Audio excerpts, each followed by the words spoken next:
ele apresentasse o pastor. Nada melhor do que o próprio Veiga apresentar o pastor dele, né? Que será o mensageiro desta noite. Então, pastor Daniel, a honra que seria minha, estou passando aqui não. Boa noite, irmãos. Graças e paz. Pastor Daniel, chega para cá uma vez. Que alegria, né, irmãos, a gente poder participar de um banquete desse, adorar ao Senhor, né? Ouvir a irmã cantar aqui, né? O grupo dos irmãos, como isso enaltece a gente. E a gente chega num momento, né, que entregamos de nós para o Senhor, né? Adoramos a Ele, entregamos nosso louvor, a nossa adoração. E aí a gente chega ao momento de pegar de volta, né? Deus falar conosco. Momento ímpar na vida da igreja. Pastor, eu quero dar uma palavra à igreja, aproveitar e vender meu peixe, né? Nós temos um evento, irmãos, no dia 22 de julho, um encontro de homens. Nós ganhamos um sítio, né, para fazer um encontro. E nós vamos fazer um trabalho durante todo o dia. E vai ser palestras voltadas para a parte masculina mesmo, para a liderança, como ser líder na igreja, líder na união de homens. E vai ter algumas partes que nós vamos estar colocando, pastor Antônio. E nós temos passado muitas dificuldades, muitas pessoas desanimadas, então nós queremos ter uma palavra lá de encorajamento. E será feita pelo pastor Francisco Rangel, que é o dono do sítio. E antes do almoço, o nosso presidente da associação vai estar dando uma palavra sobre liderança. Então eu quero convidar os homens a estar presentes. Não é 0,800, vai ter um custo de R$50. Só que esses R$50 é você mesmo que vai consumir. Porque vai ter um delicioso café da manhã, vai ter um churrasco, né? E eu quero pegar um churrasqueiro, que eu sei que aqui na igreja do professor Souza tem uns cozinheiros bons, né? E nós vamos estar fazendo isso aí e passando o dia juntos. Então o próximo trabalho da União de Homens, a nível, né, de toda a associação, é esse. Quero contar com os homens daqui dessa igreja também. Vamos orar. Apresentar o pastor Daniel Clementino? Eu acho que nem precisa, né? Quem não conhece o pastor Daniel Clementino? Quem não conhece o pastor Daniel, levanta a mão. Tem algum. Quem levantou? Tá vendo? Não. O Maciel levantou.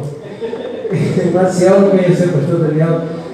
Esse aqui é o meu pastor Daniel. Nós somos ali da quarta igreja, né? Ajudei no trabalho ali desde a fundação da igreja e estou com ele ali, né? Louvando e agradecendo o nome do Senhor. Estou até meio em débito com ele porque eu estou dando uma fugida para tratar galo, né? Eu só não vai me puxar minha orelha agora, né, pastor? Mas é uma honra estar aqui com ele. Nós vamos orar agora e passar a palavra para ele. Feche seus olhos. Senhor nosso Deus, muito obrigado, meu Pai, por este momento onde nós estamos reunidos para adorar ao Senhor. Tão somente, ó Deus, o teu nome precisa ser exaltado aqui neste lugar. Nós te agradecemos, ó Deus, pelos irmãos aqui desta igreja, professor Souza, esses homens e mulheres, jovens, crianças que compõem esta igreja. Que o Senhor continue abençoando a vida deles, que mais 49 anos venham, ó Deus, na vida desta igreja, e que o Senhor esteja presente na vida dele todos os dias, ó Pai. Queremos te pedir, ó Deus, também uma bênção especial pela vida do pastor Fernando, pela vida da tua esposa, teus filhos, ó Deus. Guarde, ó Pai, sustente os teus servos aqui neste lugar. Agora, Deus, queremos te pedir pela vida do pastor Daniel. Usa, ó Deus, o teu filho neste momento, para que ele venha falar, ó Deus, aquilo que o Senhor quer falar para cada um de nós. Ó Deus, que ele seja, ó Deus, guardado, ó Deus, atrás da cruz de Cristo, ó Pai, e que o que ele venha falar seja inspirado pelo Senhor. Nós oramos, ó Deus, a Ti, agradecidos no nome de Jesus. Amém e amém. Boa noite, igreja. Graça e paz a todos, no nome do nosso Senhor Jesus Cristo. Quero trazer aqui também um abraço da nossa igreja, a Quarta Igreja Batista de Rio das Ostras.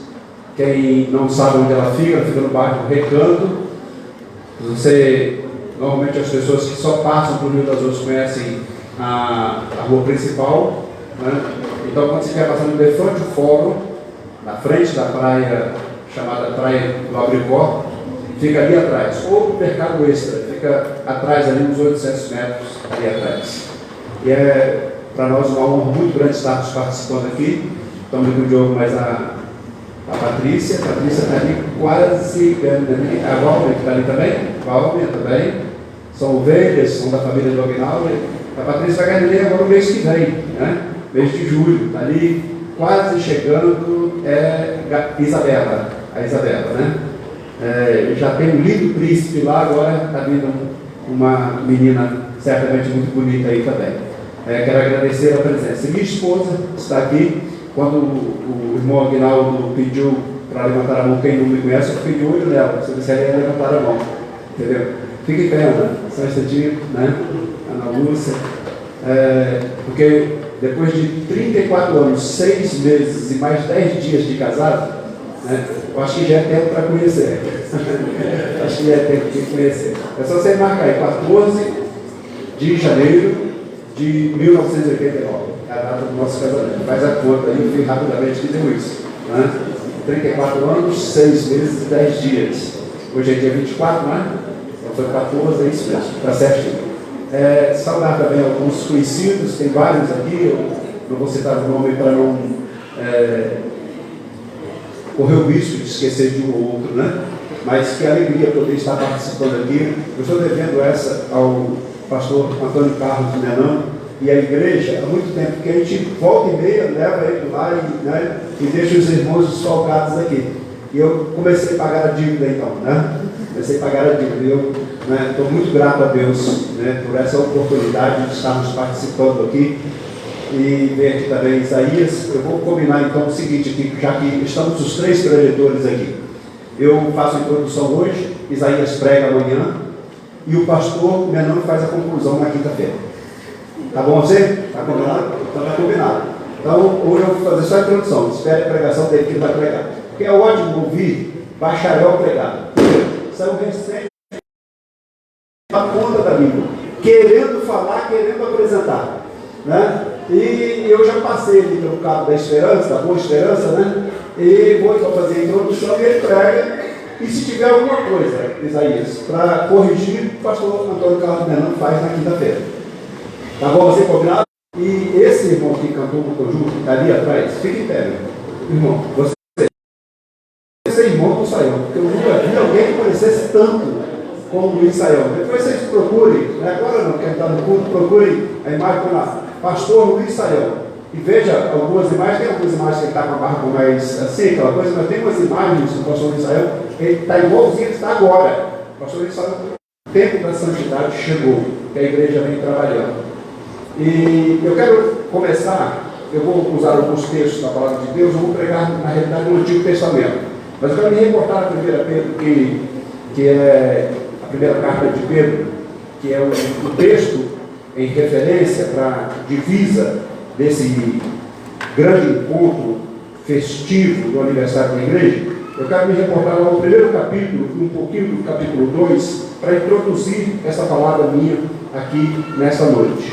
Então você abre em 1 Pedro, primeira carta de Pedro, no capítulo de número 1, e eu quero fazer uso aqui rapidamente do próprio texto que nos foi sugerido aí para fazermos aqui. O texto diz que está escrito o quê? Sede santo, porque eu sou santo. Quem está falando isso obviamente é o apóstolo Pedro. A própria carta e a própria referência aqui já nos tem dito. Sede santos, porque eu sou santo, diz o Senhor. Olha que proposta. A proposta é da maior referência que o mundo já conheceu, é do próprio Deus. Essa é a referência.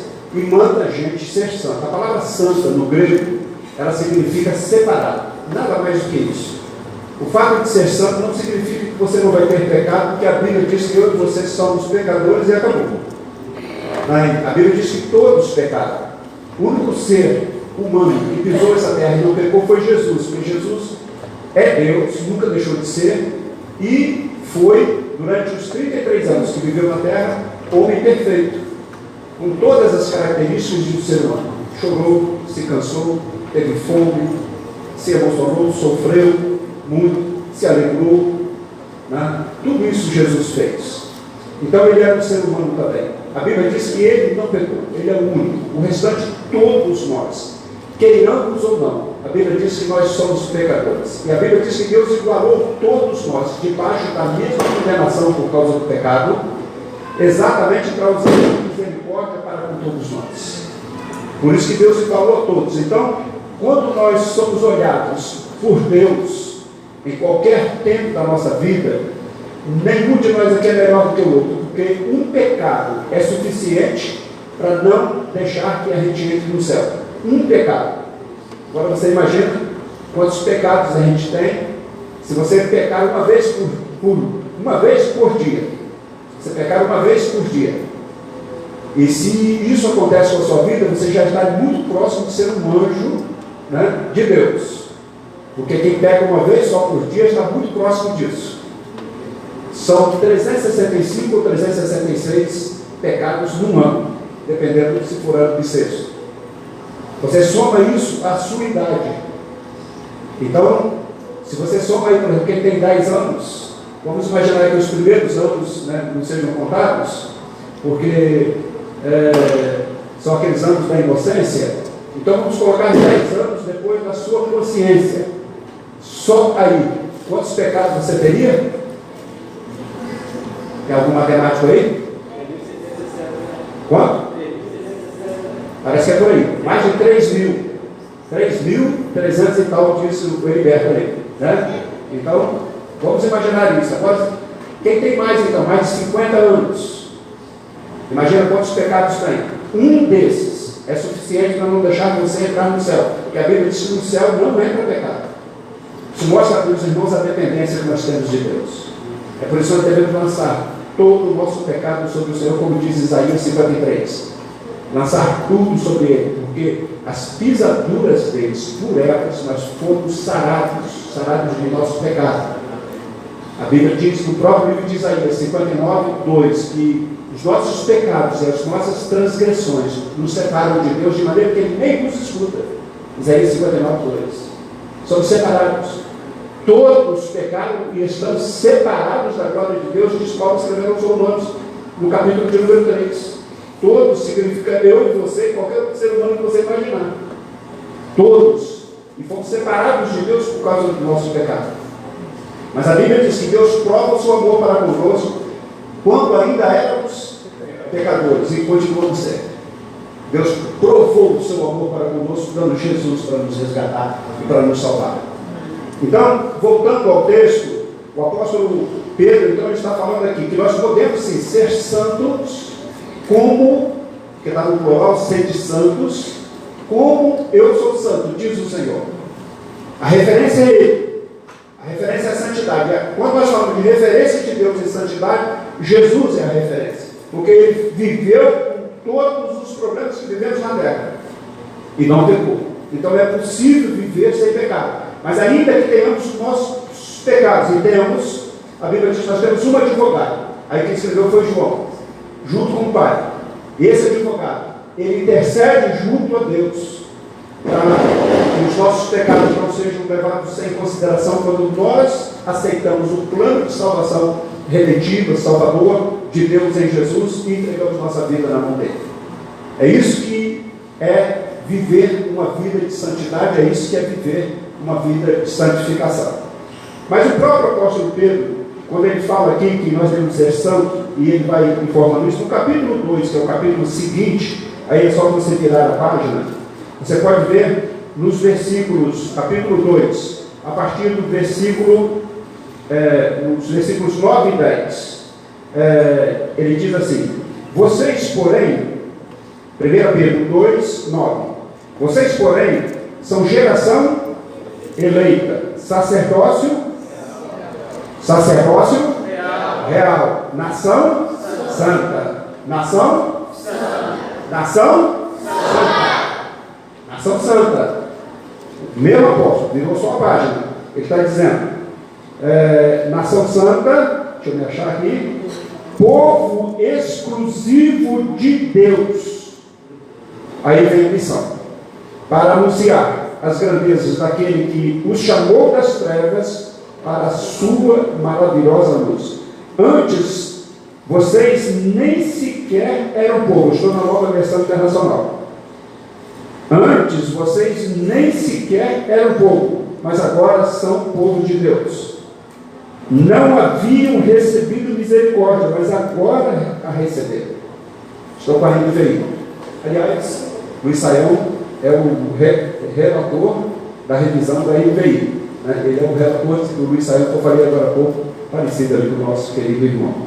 Ok? Então, veja bem, vocês, ele está falando, Pedro, ou seja, nós somos a nação santa. O que significa santo, como eu falei no início? Separado. Só isso. Quando fala assim, ó, os santos, quando a Bíblia faz referência especialmente no Novo Testamento, os santos, né? Várias vezes a Bíblia usa essa expressão, está falando daqueles que foram separados para Deus. Agora veja bem, separado de quê? Do pecado. Se a gente usar um termo mais geral, separado do mundo. Do mundo. Separado do mundo. Agora, eu vou voltar para o Antigo Testamento. Vamos lá em Êxodo, que é um texto que eu vou usar como base, porque isso aqui é a parte teórica, é uma exortação, faça isso, sede santos, é uma exortação, um mandamento, é um imperativo de Deus, para que sejamos santos. Então, o imperativo, uma ordem, você pode obedecer ou não. Deus te fez livre para desobedecer. O fato de haver uma ordem de Deus para que sejamos santos, não significa que todos nós somos santos e separados para Deus. Há muitos casos de pessoas que estão dentro das igrejas, inclusive evangélicas, inclusive batistas, que vivem uma vida que não mostra uma vida de separação do mundo e do pecado, das trevas, né, e do inferno. Vivem dentro das igrejas, mas estão contaminados. Estão com o pé no mundo, estão com o corpo no mundo, estão com a cabeça no mundo, estão com as atitudes no mundo e tomam como referência para viver uma vida que não é a palavra de Deus, que não é a referência de Deus. A Bíblia diz, o próprio Senhor Jesus, nem todo aquele que diz Senhor, Senhor, entrará no reino de Deus. Nem todo aquele. A Bíblia diz que o joio e o trigo crescerão juntos. Mas são os anjos que vão fazer a colheita. Porque se você não fez essa pesquisa, faça a pesquisa do joio e do trigo. A única diferença do joio para o trigo é que o trigo tem grão e o joio não tem grão. Todas as vagens, todo o orifício do joio é sem grão. Ele não reproduz pelo grão, reproduz pelos grãos. Mas o joio não. Então você olha, ele é igualzinho o trigo. Como é que você arranca? Principalmente se não tiver ainda o cacho. Se ele não tiver botado o cacho ainda, como é que você vai saber? Para saber, você tem que apalpar um por um para saber o que é. E Jesus, quando olhou, falou assim: olha, quem vai fazer a colheita vai ser os anjos. Porque o anjo não confunde joio com trigo, nem trigo com joio. E aí diz que o trigo será recolhido para o celeiro, que é um símbolo do céu, e o joio será lançado no fogo, que nunca se apaga. Que é uma referência ao inferno, obviamente. Percebeu? Agora, como é que a gente se separa? Isso é uma teoria, né? Sede santos. Como é que é na prática isso? Mesmo quando a gente vê uma narrativa, que eu vou usar em Êxodo agora, vou começar a ler no capítulo 3 de Êxodo, que você pode encontrar aí, é uma prática deles. Ainda assim eu posso olhar e não fazer igual, mas está ali servindo como sinal. Em 1 Coríntios, pode abrir Êxodo, vou só fazer uma referência. Na primeira carta que o apóstolo Paulo escreveu aos Coríntios, no capítulo de número 10, ele diz assim: olha, essas coisas, ele faz um resumo da história de Israel no capítulo 10 da primeira carta aos Coríntios. Então ele diz, todas essas coisas aconteceram numa versão mais antiga como sinais, numa versão mais atualizada como essa NVI, como exemplo, para que a gente não cometa os mesmos erros que eles. Ou então, vendo, a gente copie e anda igual àquilo que Deus aprova. Essa é a primeira carta aos Coríntios, capítulo 10, que nos diz isso. Então, quando você vê algo acontecendo no Antigo Testamento, você pode trazer para a prática, trazer para a sua realidade hoje e usar aquilo como sinal. Se é um mau exemplo, para você não imitar. Se é um bom exemplo, para você imitar e fazer igual. Primeira carta aos Coríntios, capítulo 10. É o texto mais claro sobre isso, embora Hebreus 11 também nos fala sobre isso. Então tem lá a galeria da fé, né? Dos heróis da fé. Então ele mostra ali que tudo aquilo foi feito, todos esses passaram por aquilo ali como exemplo, para que a gente veja e siga as pegadas deles também. Então o texto que eu vou usar de Êxodo, eu vou começar no capítulo 3, fala-nos sobre isso. O tema que eu vou dar para essa mensagem é: deixa o meu povo ir.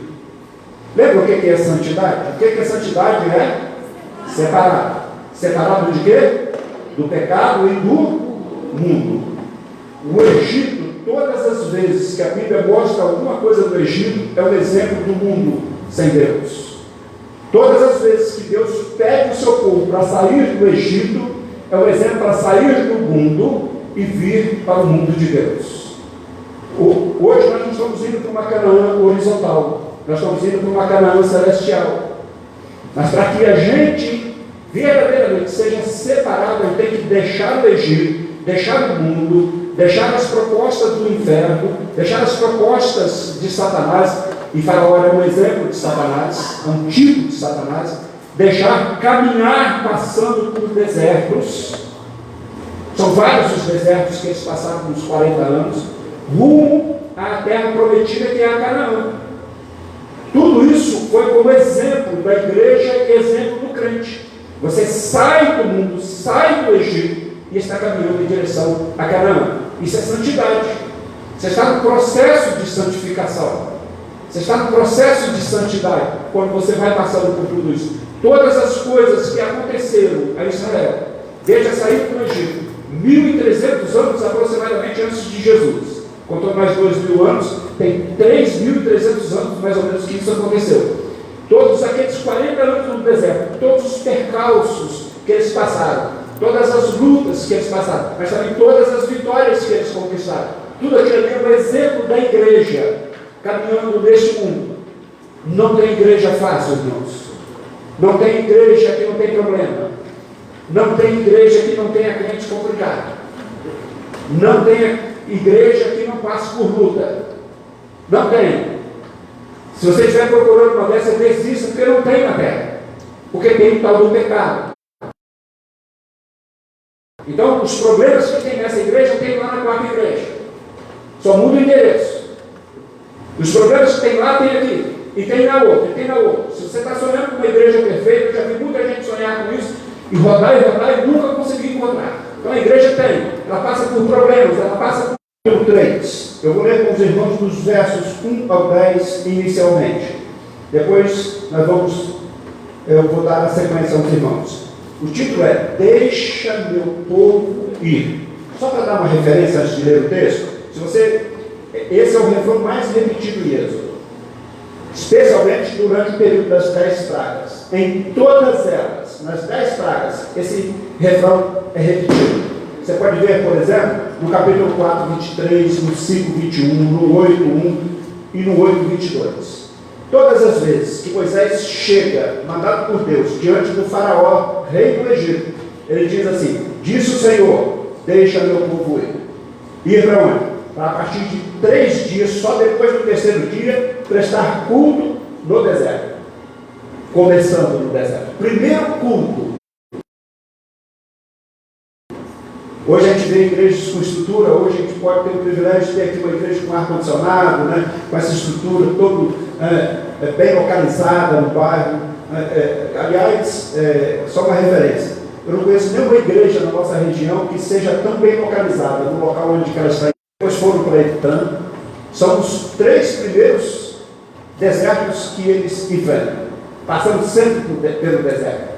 A gente vê isso. Quando o povo chega no Mar Vermelho, e eles já tinham passado uma parte do deserto quando eles chegam no Mar Vermelho, e que eles veem que Faraó vem atrás com todos os seus carros, seus principais oficiais, o próprio Faraó no comando. A Bíblia diz que eram 600 carros de guerra.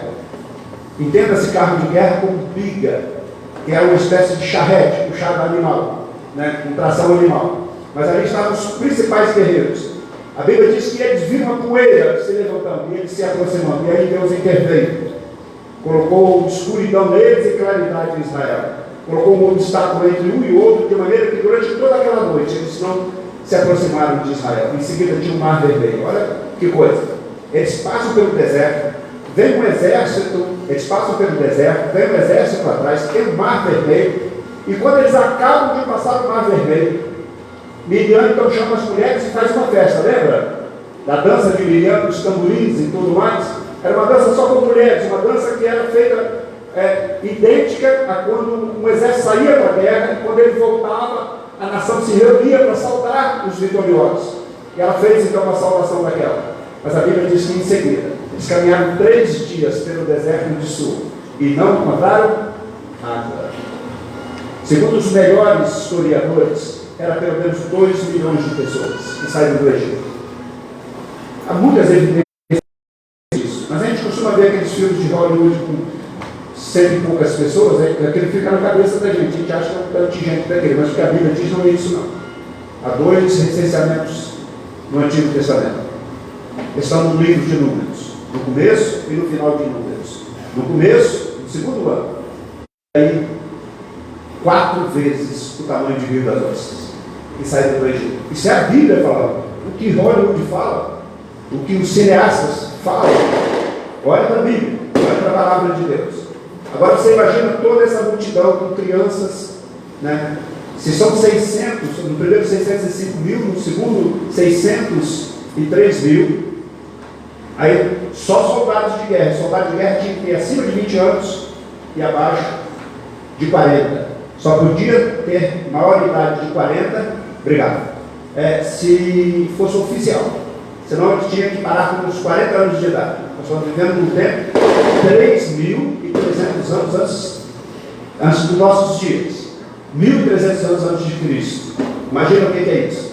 Eles estão no deserto, onde o desgaste é muito maior.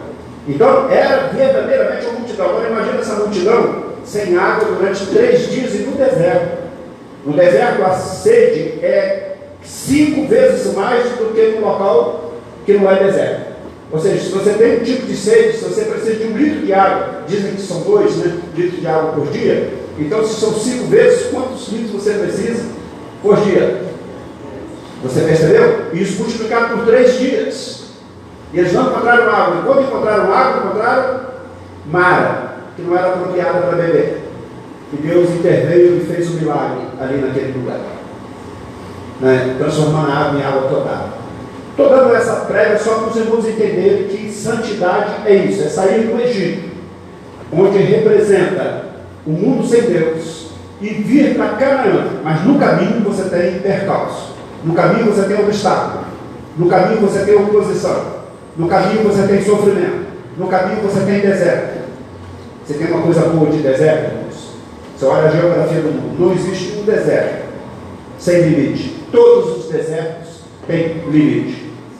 Ou seja, todos os desertos do planeta são transponíveis.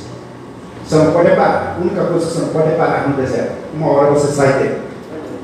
E se é Deus comandando, isso é extraordinário. Lembra o que Deus fez? Uma nuvem cobria do sol durante o dia.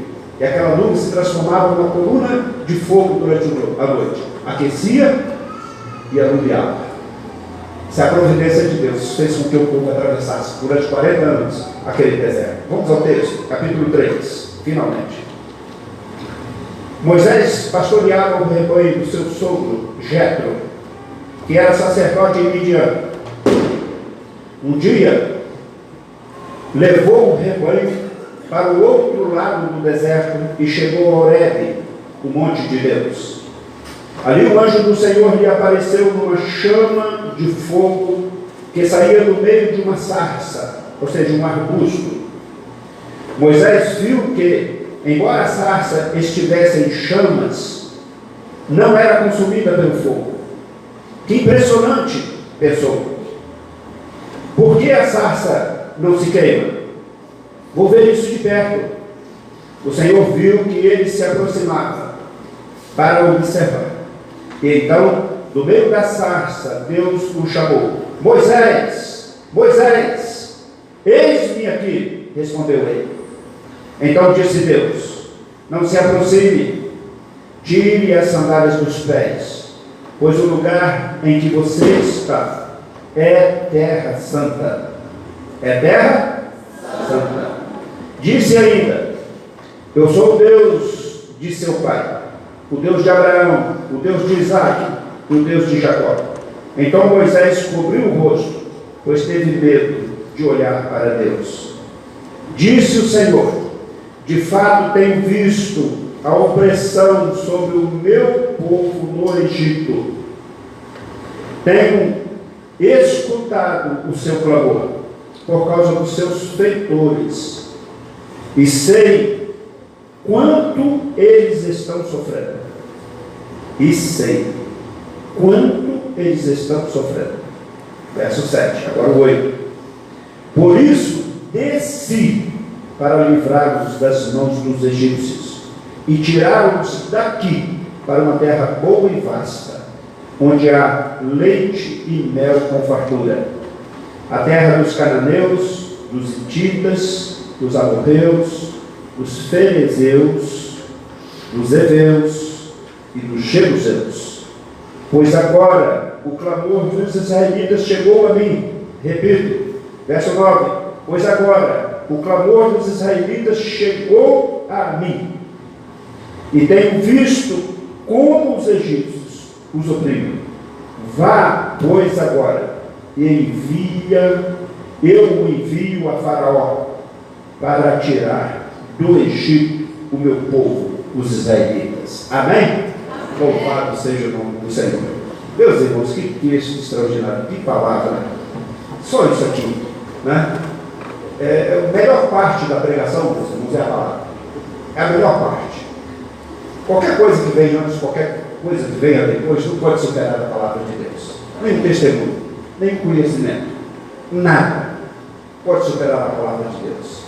Quando você lê a palavra, faça isso, abra seu coração, abra sua mente, abra os seus olhos, que você deve ler, para conferir se é assim mesmo que está escrito.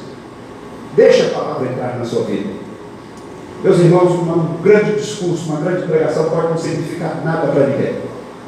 Mas a palavra de Deus, ela tem um poder extraordinário para entrar, mexendo com as nossas entranhas, transformando as nossas vidas de dentro para fora. Não abra mão da palavra. Não abra mão da palavra. Busque a palavra. Leia a palavra.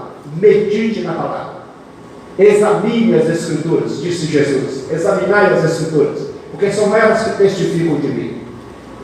Vós errais por não conhecer as Escrituras, nem o poder de Deus. Jesus que foi quem disse isso também. Busque a palavra. O Salmo 139, aliás, o Salmo 119, que tem 176 versículos. É o maior capítulo da Bíblia.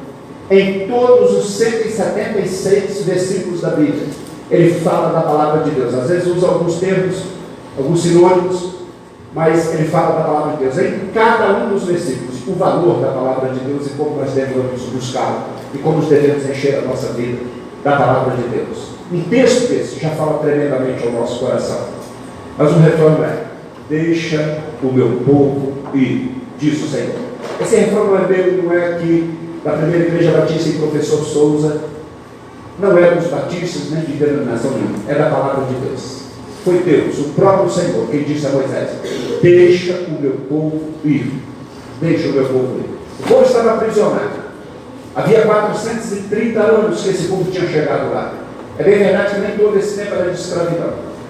E quando José viveu, a Bíblia diz que o povo do Egito amava e respeitava os israelitas. Mas depois da morte de José, veio o Faraó, segundo a Bíblia, que não conheceu José. E então começou a oprimir o povo. E botou o povo na escravidão. Não só botou na escravidão, como maltratou diariamente, e depois ainda teve uma ordem de matar os filhos, todos os homens. Os irmãos conhecem bem a história. E foi nesse momento que Moisés foi preservado por Deus, de um modo extraordinário. Mas eu não vou falar propriamente disso aqui, senão eu entro nisso aqui e não falo mais, né? Eu quero ir para a parte prática daquilo que Deus colocou no meu coração hoje. Deixa o meu povo ir, diz o Senhor. Deixa o meu povo ir. Primeiro, Deus se qualifica como Deus único. Eu sou o que sou. Segundo, Ele usa servos e servas dele. No caso, servos e uma serva, que é Moisés, Arão e Miriam, 3 irmãos. Moisés é o do meio. Aliás, Moisés é o caçula, perdão. Miriam é do meio. E ele usa então esses 3 irmãos para liderar a saída do povo ali. Logo na saída ele escolhe mais 2. Quem sabe o nome dos outros 2? Josué e Caleb. Então, faz um time de 5 líderes, que vai formar uma liderança, formar uma liderança que vai levar esse povo pelo caminho. Alguns morrem pelo caminho. Moisés morre na chegada, ao final. E Josué e Caleb são os únicos 2 dos 5 que atravessam o Rio Jordão, as muralhas de Jericó, e entrou na terra prometida 40 anos depois de sair do Egito.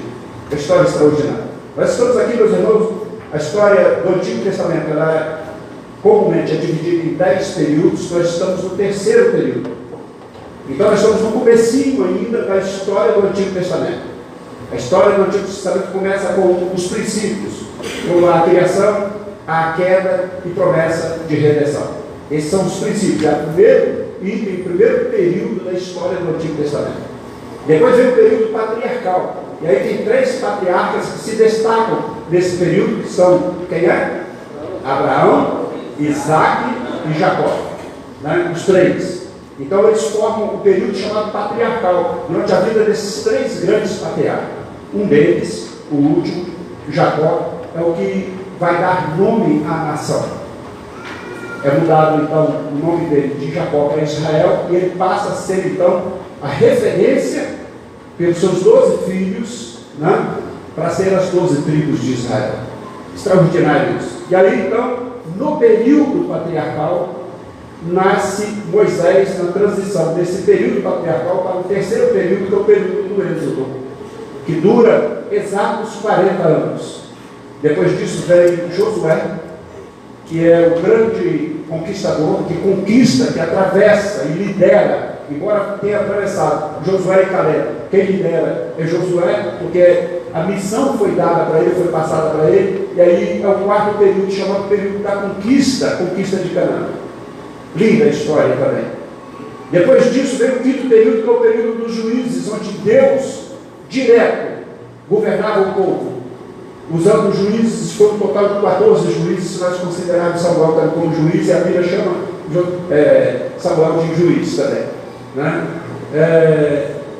Então são 14 juízes, um período de aproximadamente 350 anos. Olha, o outro o período anterior durou 40 anos, 350 pelo menos anos durou o período dos juízes. E o povo então pede um rei. Dá-nos um rei.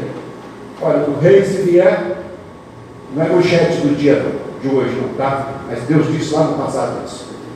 Se o rei vier, ele vai escravizar vocês, vai tomar as terras de vocês, ele vai cobrar impostos de vocês, ele vai fazer leis que prejudicam vocês, vão escravizar seus filhos, vão tomar o que vocês têm. Queremos um rei, deu isso que daí, até os dias atuais. Foi escolha dos homens. Deus queria governar, queria que a nação de Israel fosse governada por ele próprio, que servisse de exemplo e todas as demais nações copiassem isso e fizessem desse jeito, de modo que Deus governaria o mundo, e nós não teríamos um mundo tão corrompido como temos hoje, lamentavelmente. Então, foi ali o período, queremos um rei, apareceram com Saul, e a Bíblia diz que Deus escolheu Saul. Eu já vi muita gente pregar dizendo que foi o povo que escolheu Saul. Não é isso que a Bíblia diz, não. A Bíblia diz que Deus escolheu Saul. Inclusive ele foi se esconder no meio da bagagem. Lembra disso? Entre as mapas. Ele foi se esconder lá. Não queria não. Começou bem Saul. Mas depois que desandou, foi procurar uma pitonisa, começou a consultar feiticeira, aquela coisa toda, e Deus rejeitou a Saul. E aí, então, vem, depois disso, quem vem para substituir? Davi, o maior rei da história de Israel. Estamos ainda no período do reino, chamado período do Reino Unido, que é o 6º período. Até que depois veio Salomão. Quantos anos Saul reinou sobre Israel? Vocês sabem? 40 anos. Quantos anos Davi reinou sobre Israel? Vocês sabem? 40 anos. Depois de Davi, quem veio para reinar? Salomão. Estou vendo que os irmãos estão afinados com a escola bíblica dominical. Quantos anos Salomão reinou? 40 anos. Estou falando de 120 anos só esses dois.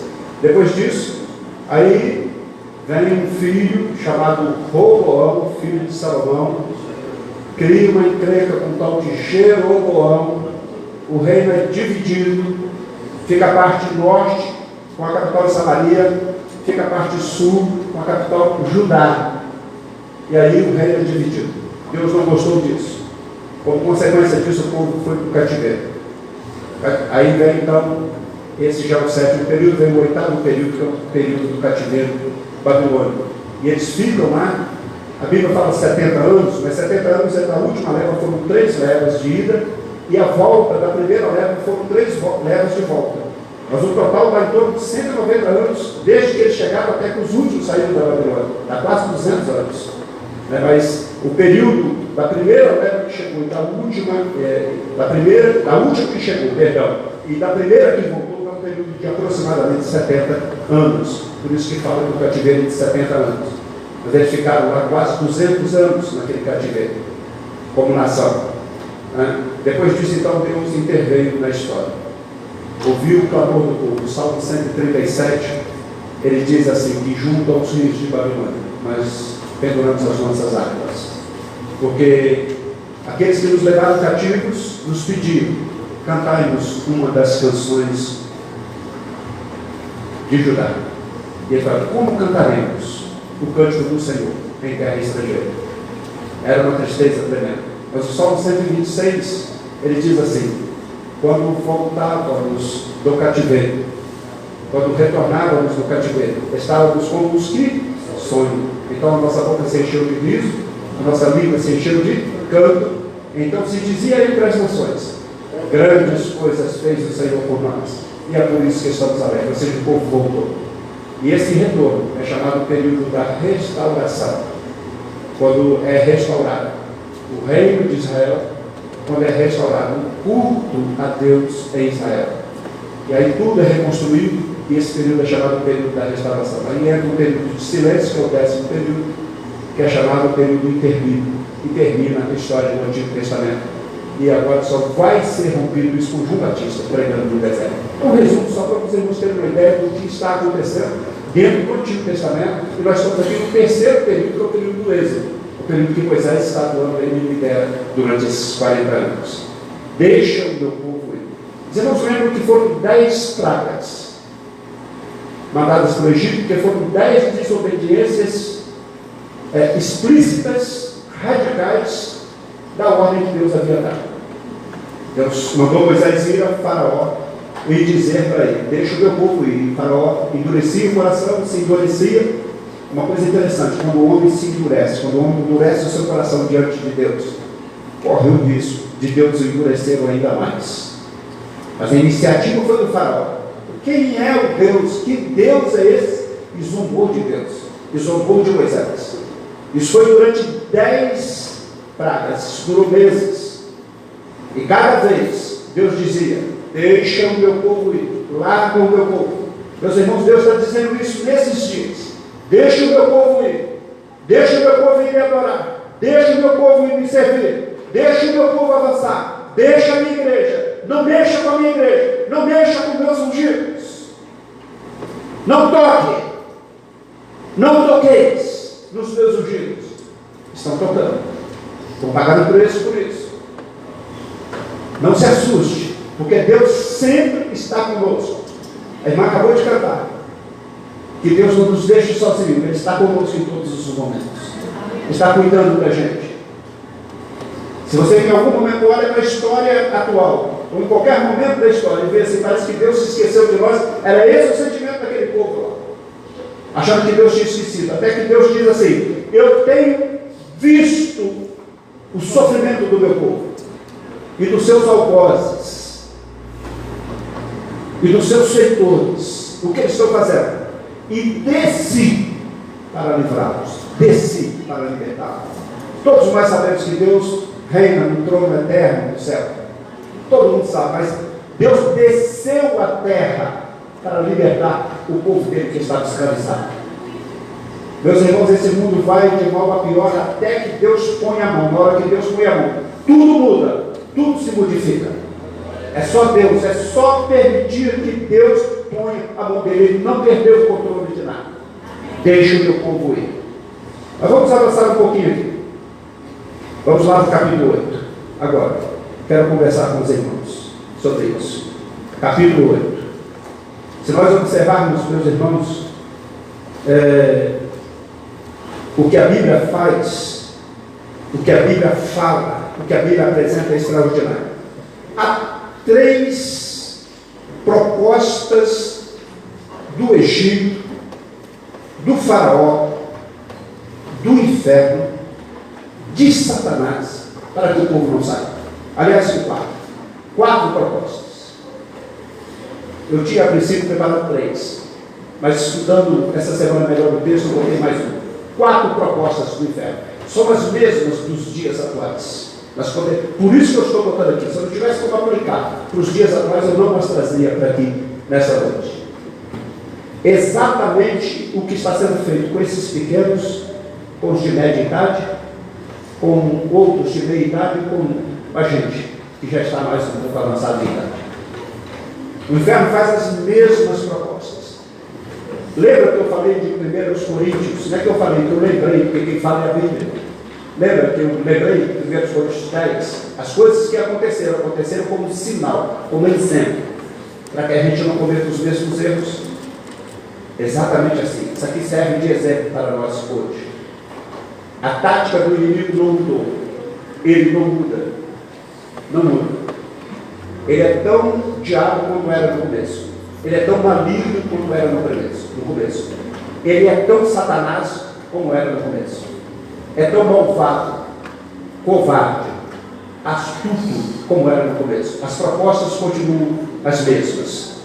E no capítulo de número 8, nós podemos ver, a partir do versículo 24, o que ele diz. Diz assim: é a primeira proposta de Faraó, que representa o inferno, que representa o inimigo das nossas almas. Assim fez o Senhor, e assim fez o Senhor. Grandes enxames de moscas invadiram o palácio do Faraó e as casas de seus conselheiros em todo o Egito, e a terra foi arruinada pelas moscas. Então o Faraó, essa aqui é a 4ª praga, né, que é a praga das moscas, né? E ele diz assim: então o Faraó, diz o texto, né? As moscas, no palácio do Faraó, tal, né? E a terra foi arruinada pelas moscas. O verso 25. Então o Faraó mandou chamar Moisés e Arão e disse: vão oferecer sacrifício a Deus, mas não. Que país? Qual é o país? Não sai então do? Mas não saiam do Egito. Vamos repetir? Mas não saiam do Egito. Percebeu que proposta sutil? Vocês podem oferecer, nós vamos abrir mão. Eles não podiam, mas agora em diante, nós estamos aqui fazendo um decreto governamental. E ele era o rei, ele era o supremo da nação, o monarca supremo da nação. Nós vamos permitir que vocês cultuem agora. Só que dentro do país, para que sair? Para que sair do país? Por que vocês vão para o deserto? Cultuam aqui dentro. Não precisa sair do país. Se o problema de vocês é cultuar, cultuem aqui dentro. É isso que o Satanás está fazendo nos dias atuais. Você não precisa sair do mundo. Você pode ser crente. Experimentar aqui, experimentar lá. As mesmas coisas. Beber um pouquinho. Cheirar só um pouquinho. Ter uma relação íntima com seu parceiro ou sua parceira. Só assim de vez em quando. Não precisa ser uma coisa correta, só de vez em quando. Pode ter um namoro totalmente degradado. Só na hora do namoro. Depois você se santifica. Você não precisa sair do mundo. Por que você tem que sair do mundo? Por que tem que ir para a igreja? Por que domingo, em vez de você ir lá para a praia, você tem que ir para a igreja? Não é que tem. Precisa. Por que você precisa ir? Por que você insiste em ir? Você não precisa sair do mundo. Cultue aqui dentro. Cultua com a gente. Sai com a mesma moçada. Faz as mesmas coisas que a moçada faz. Não tem problema, você pode ficar no mundo. Cultuem a Deus, mas não precisa sair do país. Não precisa sair do Egito. Mas qual era a ordem de Deus? Deixa o meu povo ir. Ir de onde? Do Egito. E ir para onde? Para Canaã. Começando no deserto. Tinha que atravessar o deserto. Deixa o meu povo ir. O diabo não pode, não tem poder para segurar o povo de Deus no mundo. Quem se segura no mundo é o próprio crente. Se você entende que tem um pecado te segurando no mundo, um mau hábito, uma mania, um pecado de estimação. Os antigos aqui vão entender o que eu falo. Pecado de gibeira. Quem entendeu? Levante a mão. O que é pecado de gibeira? Nossa, mas pouca gente sabe o que é gibeira. Ninguém sabe o que é gibeira, não. Melhor você não sabe não, né? Todo mundo é louco. Você está enganando aí. Estou enganando idade. Tá não? Todo mundo é louco. Gibeira era um bolsinho que tinha aqui na calça do homem. Aí você guardava as coisas de emergência aqui no bolsinho aqui. Uma moeda, alguma coisa que é gibeira. Eu falei de pecado de gibeira. Né? Isso aí. Mas tem crente que tem um pecadinho de gibeira. Ele guarda ali. Ele não quer deixar. Mas não é o diabo que está segurando você não, porque ele não tem poder para segurar em você mesmo.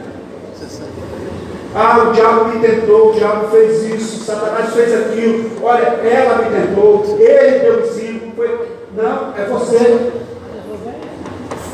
Não precisa de sair do Egito para cultuar.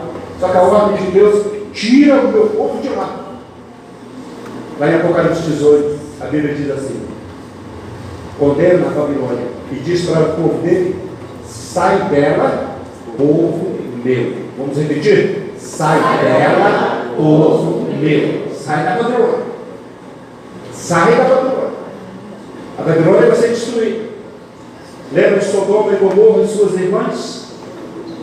São total de 5 cidades, por isso que fala suas irmãs. Ezequiel fala isso no capítulo 16, lá depois do verso 49. Diz que ela foi condenada. Ela e suas irmãs. O que é que Deus disse? Para quem? Quem era para sair de lá? Ló. Ló e a sua família. Era para sair de lá. Porque o que vinha atrás? Fogo e enxofre. Sai dela, povo dentro. Você não precisa de ficar no mundo. Porque Satanás não tem poder para te segurar no mundo. Se Deus falou, saia do mundo, deixa o mundo. Largue o mundo. Fuja do mundo. Que esse mundo, sem Deus, está condenado ao fogo eterno, diz a palavra de Deus. Então a primeira proposta de Satanás é: vão oferecer sacrifício ao seu Deus, mas não saiam do país, verso 25 de Êxodo, capítulo de número 8. A resposta de Moisés vem em seguida: isso não seria sensato, diz o verso 26. Respondeu Moisés: os sacrifícios que oferecemos ao Senhor, o nosso Deus, são um sacrilégio para os egípcios, ou uma abominação para os egípcios. Ofereceremos sacrifícios que lhe pareçam, se oferecermos sacrifícios que lhes pareçam sacrilégio ou abominação, isso não nos levaria a nos apedrejar? Tinha um decreto, mas o povo ia entender o decreto? Você entendeu? Interessante. Quando você fica no mundo, o próprio mundo te apedreja. Dá uma oportunidade a você, depois lança no posto. Você já viu aquela assim que às vezes o crente vai, embarca no pecado e depois, ué, cadê o crente que tinha embaixo da sua pele? Quanta gente já viu isso? Quantas vezes nós já vimos isso? Às vezes o mundo irrita, insiste, faz uma proposta e vai. Quando o crente cai lá, opa, você não era crente? Cadê o crente? O próprio mundo apedreja. E é isso que Moisés está falando. Vocês mesmos vão nos apedrejar depois, dizendo que nós negamos Deus. Que a ordem é para sair. Essa é a primeira proposta. A resposta já foi dada. Vamos partir para o verso de número 28. Mesmo capítulo 8. De Êxodo, verso 28.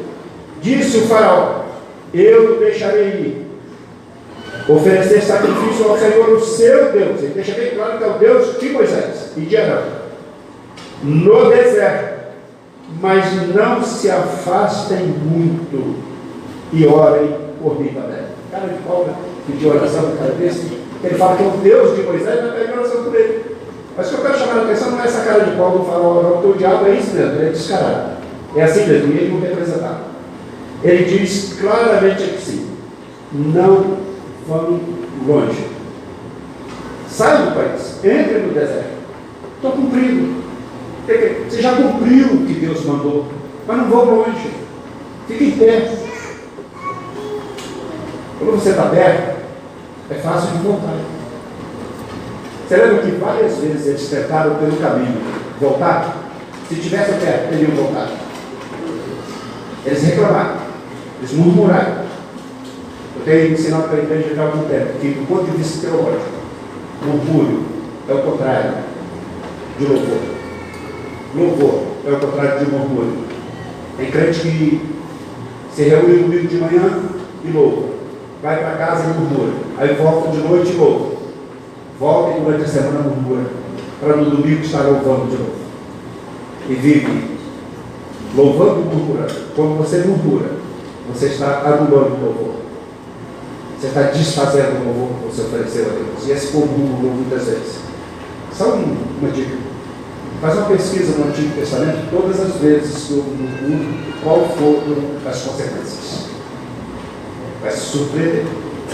Numa delas, só numa delas, 17 mil foram engolidos vivos, porque a terra se abriu e fechou de cima. Claro que morreram, mas eles desceram vivos. 17 mil num segundo. 17 mil. Só num instante. Só por causa do murmúrio. Deus abomina o murmúrio. Mas ele diz aqui: não vão longe, fique perto. Você não precisa sair totalmente. No irmão aqui que eu senti que não se envolva tanto com o mar. Não perca seu vínculo aqui. Saia, mas volta, fica com a gente. Vem visitar a gente. Vem visitar a gente. Aquela galera de onde você estudou no colégio, que fazia todo tipo de bagunça, mas aí você reconheceu que aquilo não era bom para você, veio para o Evangelho, veio com um compromisso no reino de Deus a partir de uma igreja, eles te chamam, vamos lá, e vai para a bebedeira, vai para aquela cheiradinha, vai para aquela fumadinha, vai para tudo, e você vai lá. É isso que Satanás está fazendo. Fique por perto, porque você volta rapidamente, você pode retornar. Você estando por perto, primeiro, o diabo não te perde de vista quando você está por perto. Segundo, você volta facilmente porque está perto. Não vão longe. A primeira, fique no país. A segunda, não vão longe. Não precisa de ir longe. Só que Deus mandou atravessar os desertos. A promessa é para ir para Canaã. Se Deus nos chamou para Canaã, enquanto não chegarmos em Canaã, não findou a nossa batalha e a nossa caminhada. A nossa luta pelo caminho não para enquanto não entrarmos em Canaã. Nós estamos caminhando para Canaã celestial. Enquanto não chegarmos lá, não para a luta. Quanto mais distante do Egito, mais próximo de Deus. Quanto mais próximo do Egito, mais longe de Deus. Quanto mais próximo do mundo você estiver, mais longe de Deus. A Bíblia diz que nós não podemos agradar a dois senhores. Não é possível ficar no mundo e ficar na igreja. Não é possível trazer os costumes do mundo para dentro da igreja.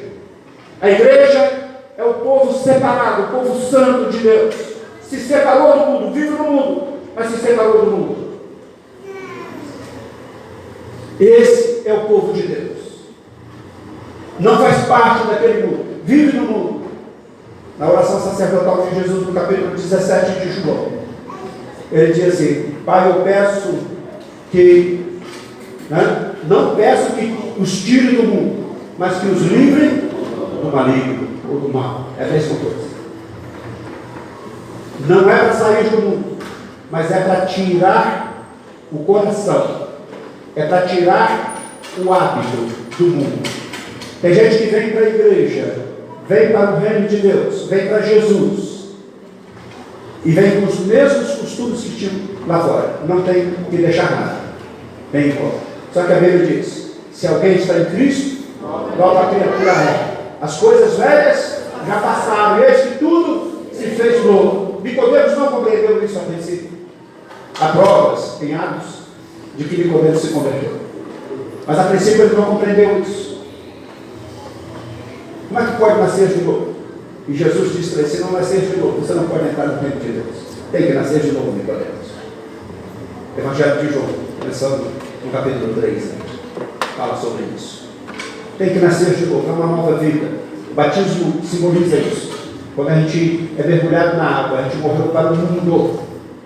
E quando a gente é tirado da água, a gente renasceu para um novo nascimento, para um novo mundo, um mundo de novidade.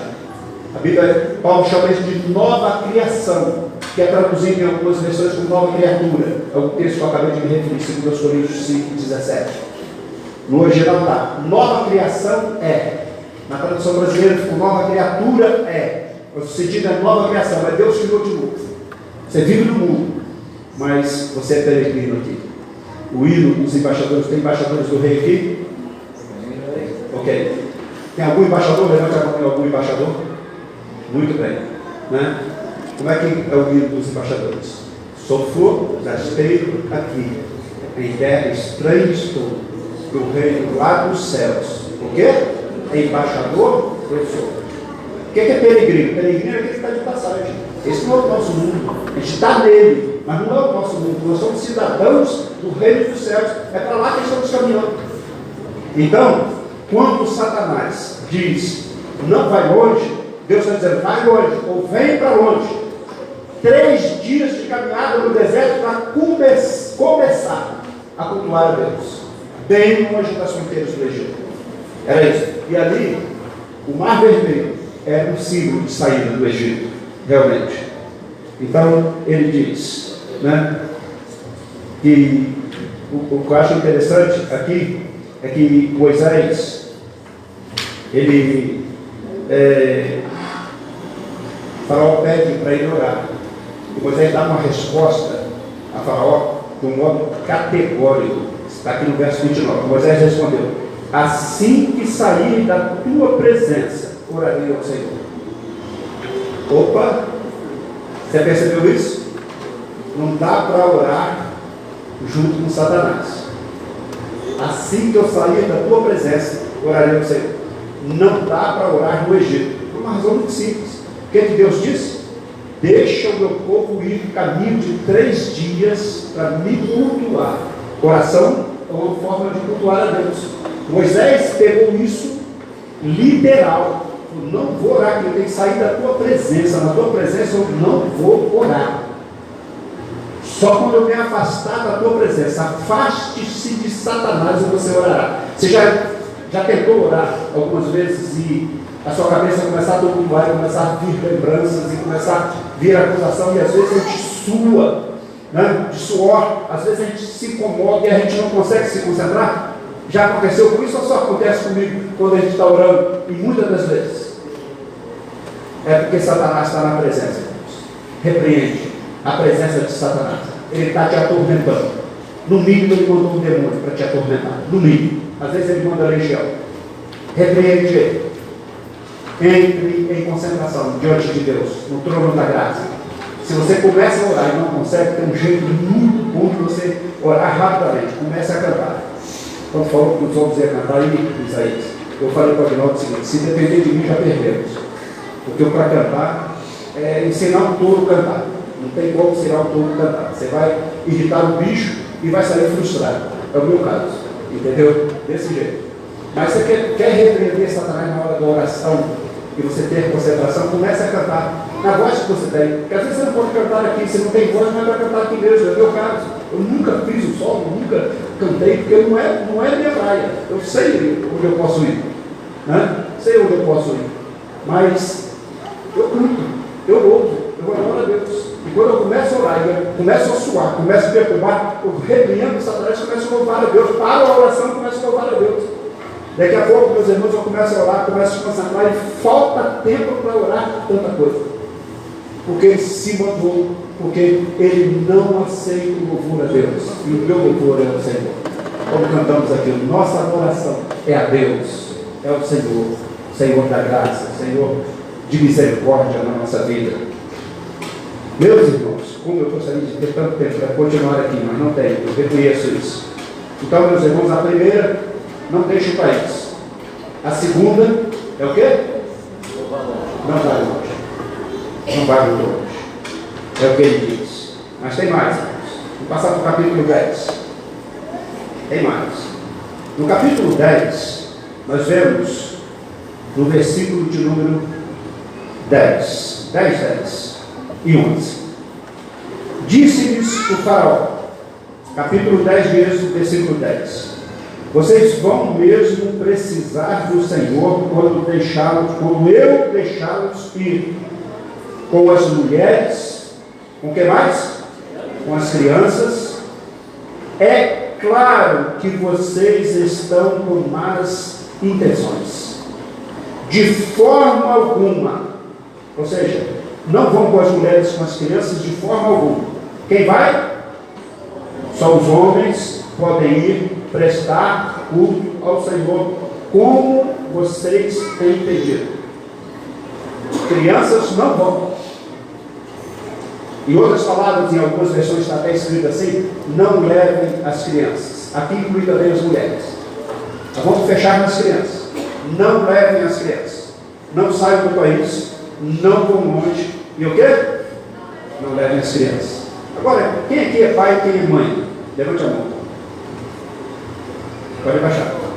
Graças a Deus, eu esqueci de falar isso, nós temos 2 filhos. Um recém-casado, tem 2 meses e pouco se casou, e o outro está se preparando para casar no ano que vem. Mateus e Lucas. Não leve os filhos.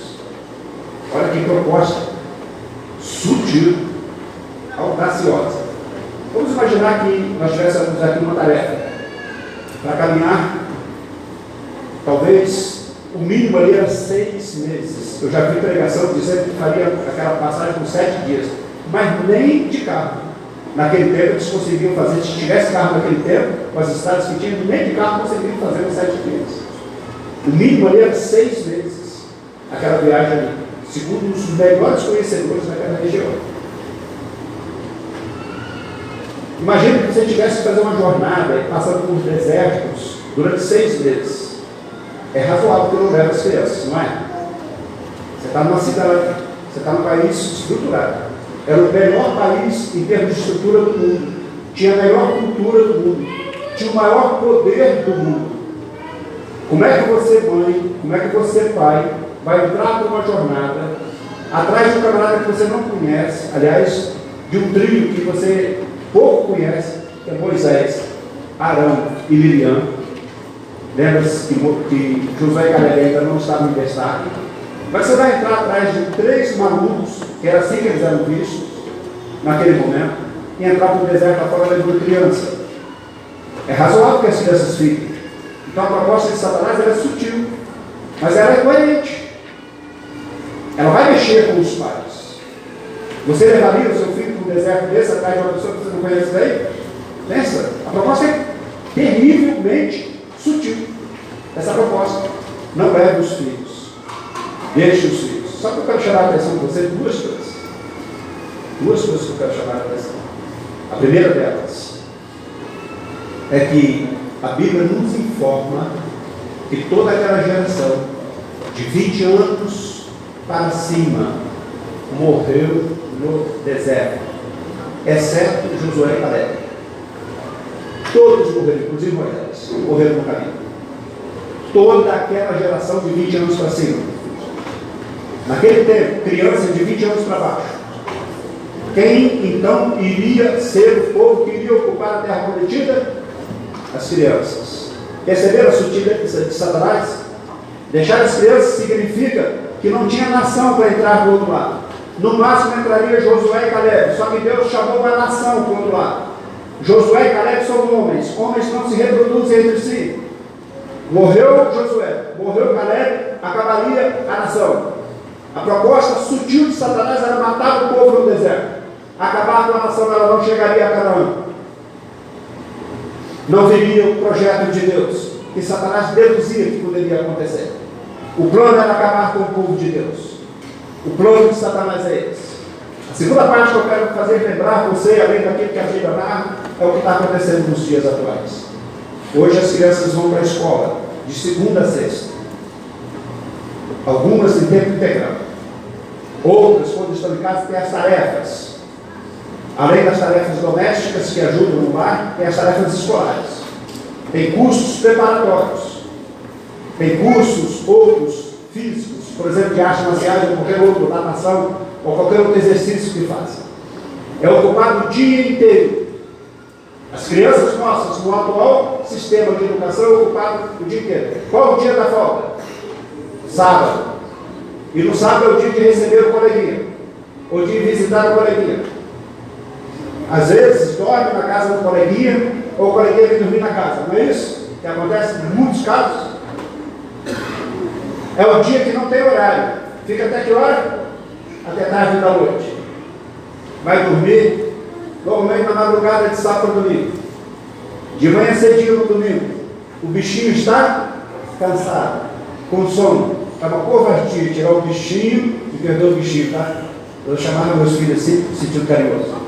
Tirar o bichinho da cama, levar para a escola bíblica dominical. Não é coerente. Deixa o bichinho dormir. Deixa o bichinho dormir. Vai ou vão e não levem os vossos filhos. Deixem os seus filhos. Pegou? Aí você é crente. Você continua filho. É discipulado lá na igreja. Tem, oportunidade de servir na igreja. Mas seu filho está onde? Dormindo em casa. Ou você pensa que está dormindo. Mas você não leva. Um adulto tem que ficar com as crianças, via de regra. É mais um que não vai. Vão e não levem os vossos filhos. Você não passa isso para a geração seguinte. Ou passa de forma incompleta. O melhor seminário. A melhor escola teológica é a escola bíblica dominical. Amém? Amém. Não tem seminário que supere isso. A maioria das coisas que eu conheço, eu não conheço dos 5 anos que fiquei no seminário. Eu conheço na escola bíblica dominical. Coisas que eu estudei na escola bíblica dominical. Aquilo que a criança estuda na escola bíblica dominical, ela nunca mais esquece. Aquilo que a gente estuda como adulto, a gente esquece e tem que refazer. Vão, diz Satanás, e não leve os seus filhos. Você continua crente, os seus filhos vão se afastando, e daqui a pouco eles não querem saber de igreja. Porque você não levou os seus filhos. Não levou o que eu posso também falar, mudar a expressão e dizer, não trouxe os seus filhos. Você vem e não traz os seus filhos. E aí, quando estão em casa, Satanás arranja um jeitinho de levar alguma coisa para eles. Devagarinho, discretamente, para que você não perceba, e nem eles percebam. Quando você menos espera, eles ficaram no Egito. Eles ficaram no mundo. Eles ficaram nos braços de Satanás. Vão e não levem os seus filhos. É isso que vocês estão ouvindo hoje. Com sono, sem sono, com vontade, sem vontade. Arraste seu filho, arraste sua filha para a igreja. Não os deixe em casa. Para o bem deles, para a salvação deles e para a continuação da geração seguinte. Porque senão essa geração passa. Os Estados Unidos estão vivendo isso hoje. A Europa já viveu isso há muito tempo atrás. E os Estados Unidos estão vivendo isso hoje. A realidade dos Estados Unidos hoje é que os adultos são crentes, mas eles não discipularam os filhos e os filhos se perderam. E os Estados Unidos está se tornando uma nação pós-cristã, como a Europa já é. Um continente pós-cristão. Porque os pais não cumpriram com a tarefa de levar seus filhos para a igreja. deram conforto, deram tudo, mas os filhos ficam em casa e os pais vão para a igreja. Nós estamos vivenciando isso, meus irmãos, correm o risco. E daqui a pouco o Brasil, seu país, pós-cristão também. Porque os nossos filhos vão se perder, nós vamos para o céu. E nossos filhos e nossos netos vão para o inferno, porque nós viemos para a igreja e não trazemos os nossos filhos. Sutilmente, Satanás está fazendo isso e a gente sequer está percebendo isso. Acorda, igreja. Acorda, pai. Acorda, mãe. Traga seu filho para a igreja, enquanto você pode trazer, para que marque a vida dele. Instrui a criança no caminho que deve andar, e até quando envelhecer, não se desviará dele. O filho pródigo, quando perdeu tudo que lhe dava segurança, e ele achava que lhe dava segurança, de quem foi que ele lembrou? Da casa do pai. Instrui a criança no caminho que vai andar. Quando ele se desesperar lá fora, ele vai lembrar da casa do pai. Ele vai lembrar da igreja, ele vai lembrar dos ensinamentos, até porque é uma promessa. Instrui a criança, ensine a criança no caminho que deve andar, e até quando envelhecer, não se desviará dele. Vou para a última. A primeira, não saia do país. A segunda, não vá longe. A terceira, vão e não levem as crianças. Qual é a última? Vamos para ela. Capítulo 10, versículo 21. A nona praga. A praga das trevas. Olha só. A praga das trevas. Treva representa o mundo sem Deus. Satanás não vê a luz em Deus. Isso é prova bíblica, teológica. Nós conseguimos ver até a luz artificial. Satanás não vê nem essa luz. Ele foi condenado por Deus à escuridão. Deus tirou dele todo o brilho para que ele não pudesse mais ver a luz. A única luz que Satanás vê, eu estou falando isso, irmãos, de estudo minucioso, que eu já participei disso, é a luz que é oferecida a ele naqueles despachos, naquelas velas que são oferecidas para os santos, que na realidade são oferecidas aos demônios. É por isso que todo lugar de queimação de vela é um local tenebroso e você passa os pelos arrepios, que está cheio de demônios, esses lugares. As pessoas prestam culto ao demônio e levam a luz para o demônio, sem saber, dizendo que está oferecendo para o santo. Essas velas, nada a ver com vela, tá, irmãos? A vela não tem nenhuma culpa disso. Você pode acender uma vela na sua casa para alumiar, sem nenhum problema. Mas as velas que são oferecidas a esses pseudo-santos, elas são oferecidas na realidade a Satanás e atrai demônios. E tem gente atrai um demônio para dentro de casa, oferecendo vela para o inimigo. É a única luz que ele vê, mas ele não consegue ver. Aqui estamos na praga das trevas, verso 21. O Senhor disse a Moisés: estenda a mão para o céu, e trevas cobrirão o Egito, trevas tais que poderão ser apalpadas. Moisés estendeu a mão para o céu, e por 3 dias houve trevas, densas trevas, em todo o Egito. Ninguém pôde ver ninguém, nem sair do seu lugar durante 3 dias. Todavia, todos os israelitas tinham luz nos locais em que habitavam. Meu irmão, será que depois de ler isso, você ainda duvida de Deus? Nenhuma coisa que eles acendiam clareava. Deus está provando aquilo que ele fez com Satanás. Ele escureceu o Egito, não tinha luz, não tinha farol, não tinha lampião, não tinha tocha, não tinha fogo que clareasse. Tinha o fogo queimava, mas não clareava. Deus tirou a luz do Egito. Imagina o que é isso, irmãos. A Bíblia diz que o inferno será assim. O fogo queima, nunca se apaga, mas não tem luz, é trevas. Inclusive, Deus vai fechar o inferno. Hoje ele está aberto, mas vai fechar o inferno no juízo final. Vai virar uma panela de pressão aquele negócio. Mas a Bíblia diz que é eterno, porque não morre lá dentro, mas o sofrimento está lá. Aí vamos para o verso 24. Espera aí, antes, o 23 diz que havia luz onde o povo de Deus habitava. Sabe por quê, irmãos? Nós não temos luz própria, mas onde está o povo de Deus? Está Jesus. Eis que eu estou convosco todos os dias, até a consumação dos séculos. Onde estiverem 2 ou 3 reunidos em meu nome, ali eu estarei.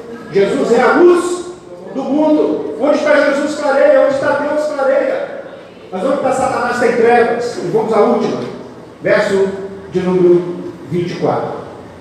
Então o faraó mandou chamar Moisés e disse: olha a proposta do inferno.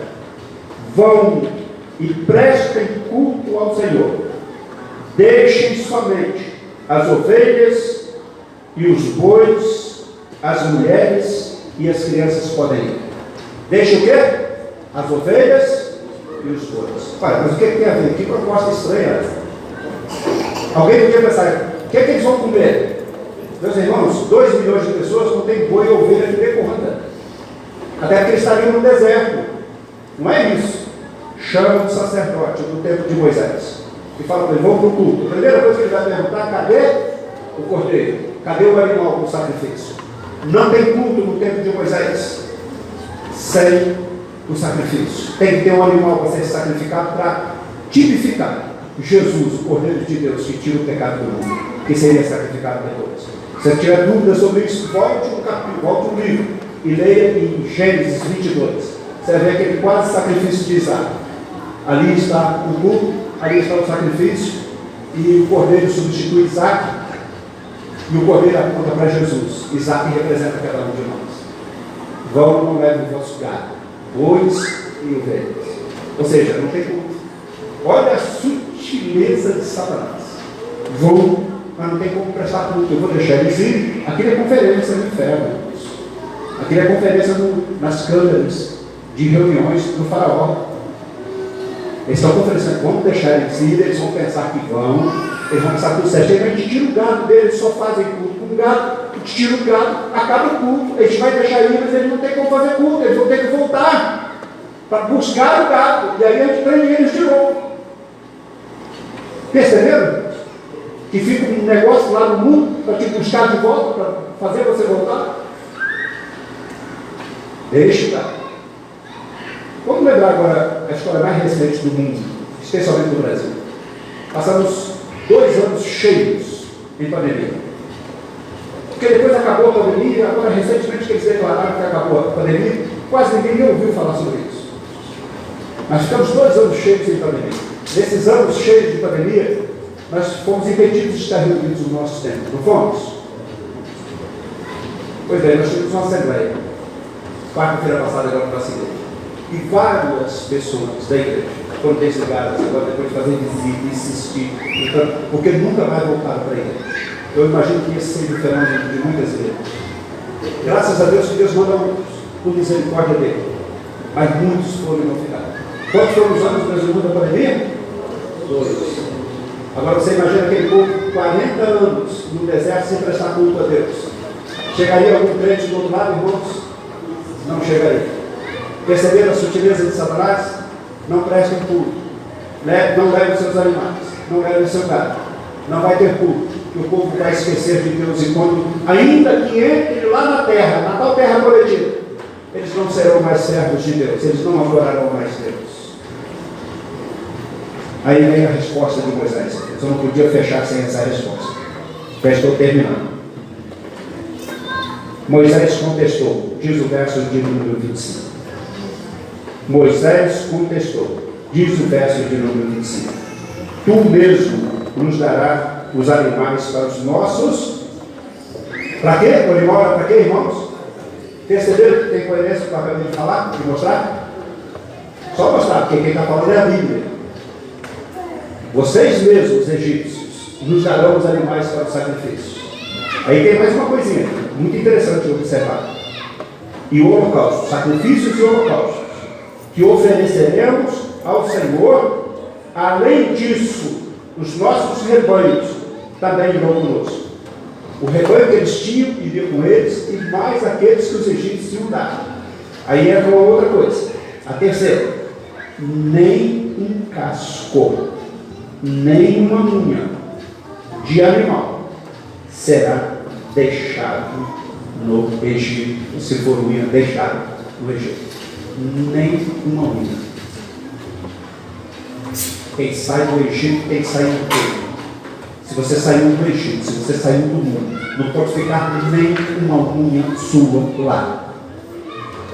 Não pode ter nada no Egito que te prenda. Nem uma unha fica no Egito. Tudo vem conosco. E ele prossegue. Veja o verso. Ainda o verso 26. Ele diz lá no começo, além disso, começa o 26, além disso, aí tem um ponto, temos que escolher alguns deles para prestar culto ao Senhor. Por que escolher? Por dois motivos. Alguns deles seriam coados pelos egípcios.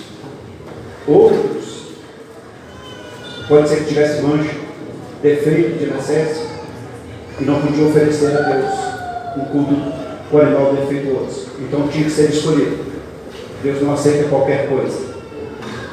Deus aceita só aquilo que é perfeito, só aquilo que é o melhor da nossa vida. A irmã disse, vamos oferecer o que é melhor, o melhor que